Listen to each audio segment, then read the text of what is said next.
Hello बच्चों, कैसे हो आप सब। उम्मीद करते हैं सब अच्छे होंगे।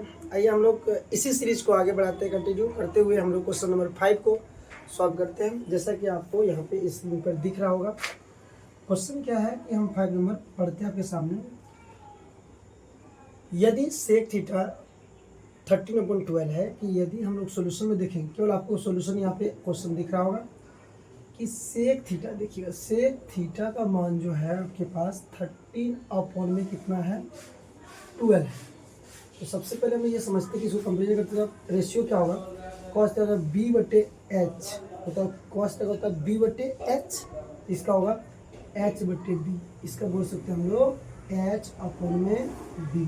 तो अपने पास है क्या, नहीं देखो पी नहीं है, तो पी का मान जो होगा वो root under H square minus B square.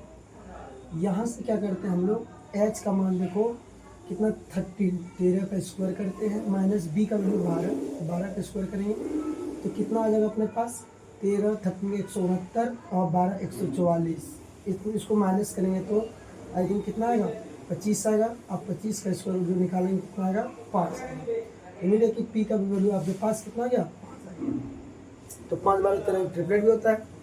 अब देखिए ये आपको याद रखना पड़ेगा कि सेक थीटा एच बटे बी होता है, तभी 13/12। इसे कंपेरिजन करते हैं कि ये एच का वैल्यू है और ये बी का वैल्यू है। तो एच बी अपने पास था तो पी हम लोग निकाले। आप पी पाइथागोरस प्रमेय के अकॉर्डिंग निकाले, लेकिन उतना लिखे नहीं, आप इतनी सी सरल चीज समझें, ठीक है। अब हम लोग क्या पूछा, आप स्क्रीन पर देख रहे होंगे कि हो तो अन्य सभी त्रिकोणमितीय अनुपात यानी कि परिकलित कीजिए, यानी जो रेस्ट बचा हुआ वो सब ज्ञात करना है।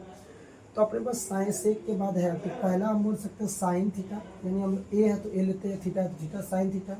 इसका होता है पी बटे एच, तो यहाँ पी का वैल्यू कितना है 5, अब बटे एच कितना हो गया आपका 13, ये हो गया ये आंसर। दूसरी में बात करूँ तो साइन के बाद होता है आपका कॉस थीटा, तो कॉस थीटा होता है अपना बी बटे एच। अब बी का वैल्यू कितना है, बी का वैल्यू देखिए यहाँ पे 12 है, 12 बटे यहाँ पे कितना रहेगा 13, ये भी आपका आंसर हो गया। साइन कॉस के बाद हम लोग तीसरा लेते हैं टेन थीटा। टेन थीटा आपको बता रखे हम कि निस्बतियाँ कितने होते हैं, क्यों होते हैं ये भी बात। पी अपॉन में बी होते हैं। पी का वैल्यू आपको पता है कितना है, पी का वैल्यू आपके पास 5 है और बी का वैल्यू 12 है, यानी कि हम बोल सकते हैं पी का वैल्यू 5 और बटे में 12। आंसर क्लियर है। अब हम लोग यहाँ पे इधर से देखिएगा चौथा नंबर, अगर चौथा नंबर 4 नंबर की बात करें तो साइन का उल्टा कॉसेक होता है। तो हम लोग कॉसेक की बात करें, कॉसेक थीटा, तो ये होता है जिस तरह पी बटे एच, तो इसका होगा एच बटे पी। तो यहाँ पे देखिए ये 5 में 13 था, इसका हो जाएगा 13 बटे में 5 आंसर। कॉस थीटा का उल्टा सेक थीटा होता है। सेक थीटा हम लोग निकालने की जरूरत नहीं है क्योंकि ऑलरेडी दिया हुआ है, तो हम लिख सकते हैं केवल आपको एक सीक्वेंस को दिखाने के लिए अन्य बोला था, यानी कि इसको छोड़ करके। तो ये तो हो गया था, तो हम लिख देते केवल यहाँ से दिया हुआ आपका कितना एच बटे, अगर हम लोग बी ले लेते हैं तो इसका वैल्यू हो गया कितना 13 बटे में 12, ये ऑलरेडी दिया हुआ था। टेन थीटा का उल्टा कॉट थीटा होता है, जो छठा निस्बत 6 होगा, तो कॉट थीटा की जो वैल्यू होगी वो होगा आपका कितना पी बटे बी 10 होता है, जिसका बी बटे पी होगा, यानी कि बी अपन में पी होगा।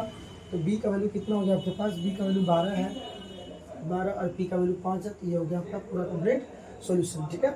आई होप की उम्मीद है कि आप समझ गए होंगे। ये इतने आसान क्वेश्चन है, जो क्वेश्चन आपको बोर्ड पे दिख ही लेंगे। और इस प्रकार से हम लोग अगला कंटिन्यू करते हैं। मिलते हैं नई वीडियो के साथ, तब तक के लिए जय हिंद।